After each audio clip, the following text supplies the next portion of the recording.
For a moment, I never thought political content would have satire, let alone sarcasm. Hey. Sasa wana watu wako na maombi next Sunday. Na hii ni ya lazima. If you can't relate, go get a smoke outside. You will see the sense of it. Yo.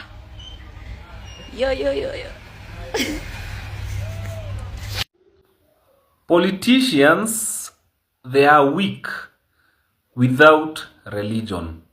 And because religion is dying, that is why people like William Ruto, they are hell-bent to make sure that now they are feeding religion with crazy money, to make sure they are working around the clock, to make sure watu wasitoke kwa hiyo camp, or rather hiyo slavery camp ya religion. A politician is weak without religion. There is a system that is dying, the system of false religion, the Roman religion. Whether you call your church Pentecostal, whether you call it Catholic, whatever, those are, unaona hizo kanisa, those churches are slavery camps.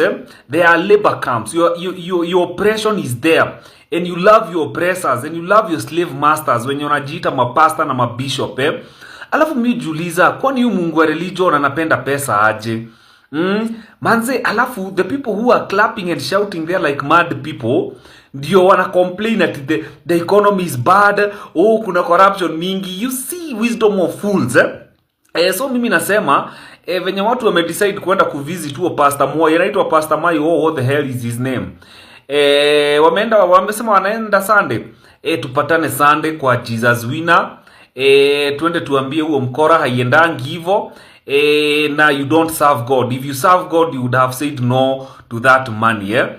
So tupatane Jesus Winner on Sunday, tusalimie huo mzee. The sorcery and the witchcraft of religion has to die, and die kabisa na iache Africa. Religion will be the end of Africa, but that system has to die for Africa to be liberated. In God we trust, not the God of religion, the God of our sisi mwenye alituumba sisi, the one who hates religion. So tupatane Sunday huko kwa Jesus Winner Ministry. Tuongee kidogo na huo pastor. Kidogo tu. Si ati tunakuja na vita hapana. You wait for us. Tuongee tu kidogo. My people, it has been announced officially date 9 on Sunday. People will be occupying this church. Enye Ruto alidonate 120 million jana. Pesa ya Wakenya, taxpayers money.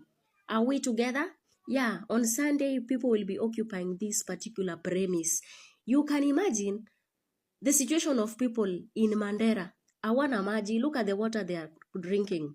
And money is being given out recklessly. Look at the pupils in Baringo, wanakalia mawe badala ya madawati. Look at the teachers. They don't have an administration block. Wanakaa chini ya miti. Wanafunzi wanafunziwa chini. They don't have classes. And this is how you actually give out money. Yani, it has come to my attention that churches in Kenya are well built and well catered for than any other social amenities, most especially schools and hospitals. You heard me right? Yeah. Are you ready for Sunday? Aluta. Continue. It has been decided. Sunday, the 9th of March 2025, every person on X, on Twitter, on TikTok, on Facebook, okay, tunakutana kama Wakenya kwa Pastor Moi hapo Jesus Winner Ministry. Tunaenda kumuombea na tutamsamehe.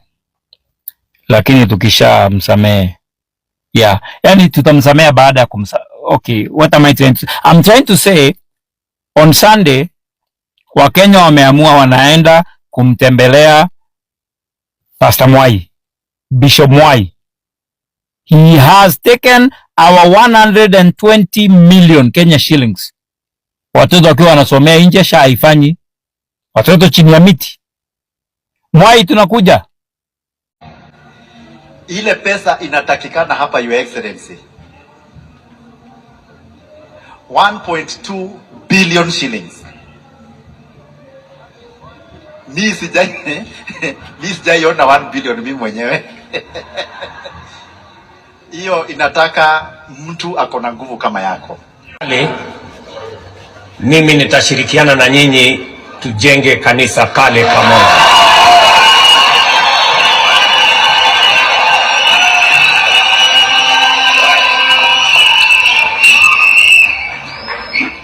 Nawashukuru sana, mumeniuliza mambo machache.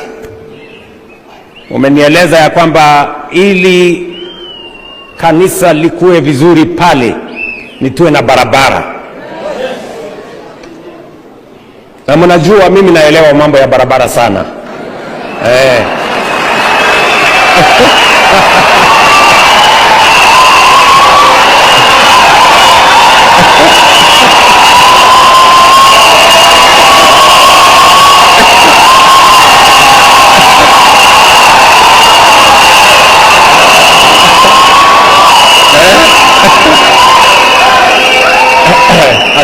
Asanteni. Sasa Jesus winner. Kama mnaona mimi najenga ile barabara mrefu kilomita 750. Hii yenu ya mita 500 itanishinda kweli?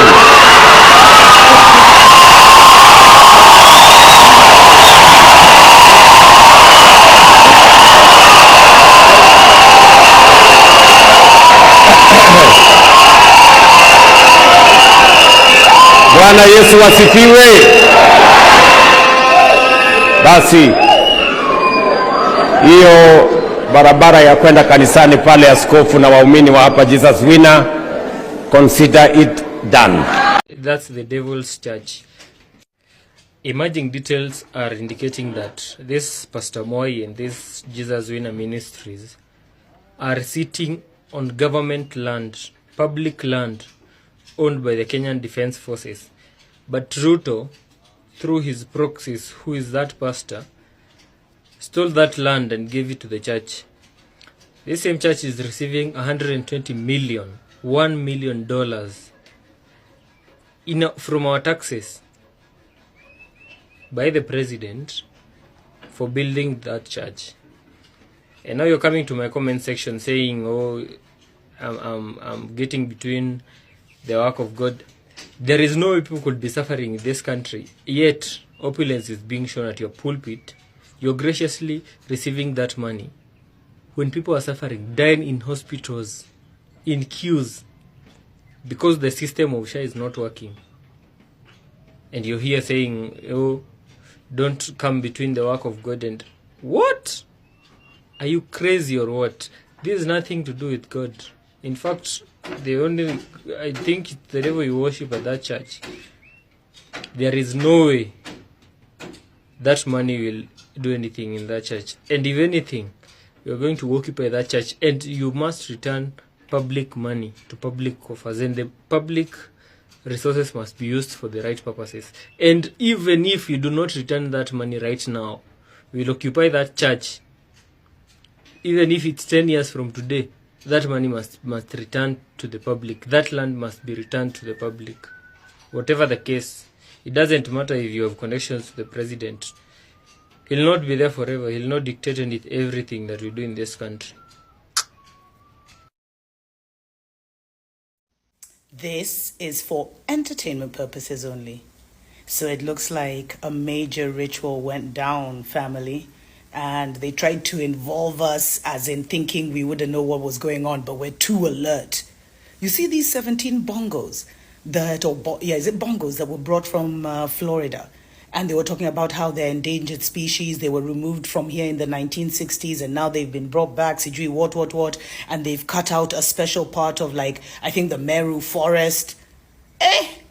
What minerals are there? What gold have they found? What lithium or whatever is under those in that part of the mountain? And it's very interesting that they said it was 5 males and 17 females. That is all connected to this 5 ritual. I've been telling you, family, this is so crazy. And before I even get into that, our wicked leaders knew all about it because there's a pal on mine at Zioka Muli. He posted this photo of Nabi, I don't know who the other guy was, and Rao, and they're standing in front of the other swara that they put the Baphomet spirit into. These guys are just trying to casually bring in the Baphomet spirit and set up their altar. And I'm telling you, family, this is connected to the Stargate that Trump announced. And it's connected to the 5 ritual that has been going on around the world.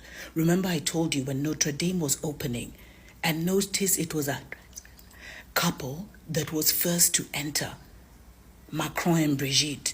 But when that was happening, Macron was very clear that it took 5 years, 550 staff, and $500 million. Then, a couple of weeks later, we're told that the Pope is going to open 5 sacred portals that had never been opened during how long? Then now, just before the wind of change hits Kenya, Trump sends us 17 bondos, or maybe it's even the previous guys. It's the Brotherhood anyway. 17 bondos, 5 male, the 5 ritual again. You know what, family? We did serious damage to their altar on June 25th. And they're trying to rebuild it by any means necessary. But the thing is, as I told you, with the dying of the guys who actually installed the first altars, they don't have the connection to the principalities like those guys did to install a new altar. This would have worked before, but not now, and so many people have shut it off and shut it down online because they saw and they spoke.